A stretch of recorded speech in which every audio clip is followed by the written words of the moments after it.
disappointed to lose the series. Yeah, we had quite a few positives in the series. Just probably a few more conversions from the starts that we got would have done us a lot better. I felt the bowlers really tried, particularly here in Manchester, where the conditions were pretty tough at times. But yeah, we also didn't field as well as we probably could have, and those things we can definitely control. Yeah, credit to England. The same attack came over to the Caribbean, more or less, and it was probably a different ball game there. You're going to have series series that are better than some. Particularly our last series we won it against Afghanistan. This series we didn't. That's just the way it goes. You must give where credit is due.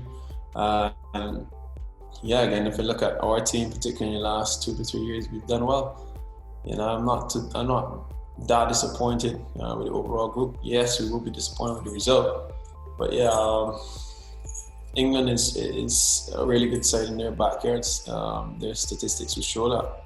Not many teams come over here and beat England in England. So to sit and debate, attacks here in a way, to me is a bit indifferent. But yeah, I just would give England credit for the cricket that they've played and say well played to them. Outstanding. I'll start with Kumar, 200 wickets, and definitely in the top 10 West Indies fast bowlers of all time in terms of his stats.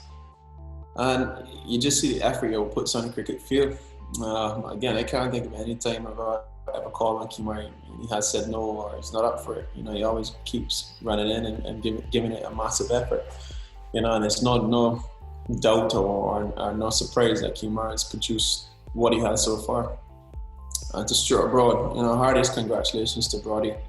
I kind of felt for him, when he was left out in the first Test match, because it was a massive shock to me, because we all know the caliber of bowler he is, to play 140 Test matches and get 500 wickets at 28 apiece, striking out I think 56 or 57 somewhere around there.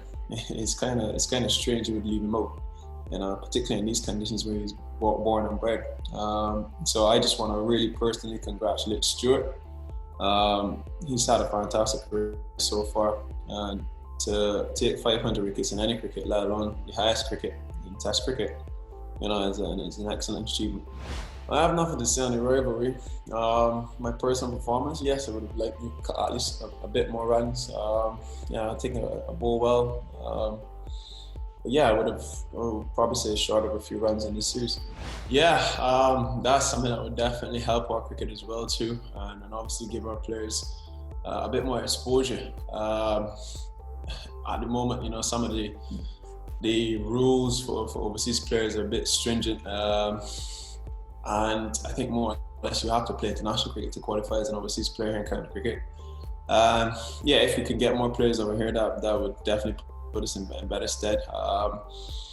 But yeah, it's a tough call. I think basically in these trying times, maybe only England, Australia, India could probably host cricket. Outside of that, the smaller territories, struggling financially to get cricket on. If you look at the financial strain put the ECB under into hosting this tour, having to help costs, bringing us over here, charter flights, hotel accommodation. It's probably a very hefty bill. I don't think many other countries around the world could do that. Particularly us in the Caribbean would probably struggle to put that on. But again, that's another challenge that we're faced with. Yeah, the guys haven't seen a bit of real life for a bit. But yeah, outside that, it's tough to constantly get up. You're here, you open your curtains and you just see the cricket ground. You're not hopping on the bus as you normally would do, and at least see some kind of pedestrian or anyone outside of that. But yeah, it has been challenging mentally. I think a lot of our guys have felt it, and coming closer to home obviously probably gets a little bit more difficult. But more or less, I think the guys have done outstandingly well in terms of keeping their focus. The last Test match, obviously we were probably outplayed, but I think the Test series, we've had a lot of positives in this Test series, whether it be wickets, runs, and yeah, I think generally as a group we've shown signs of improvement as well.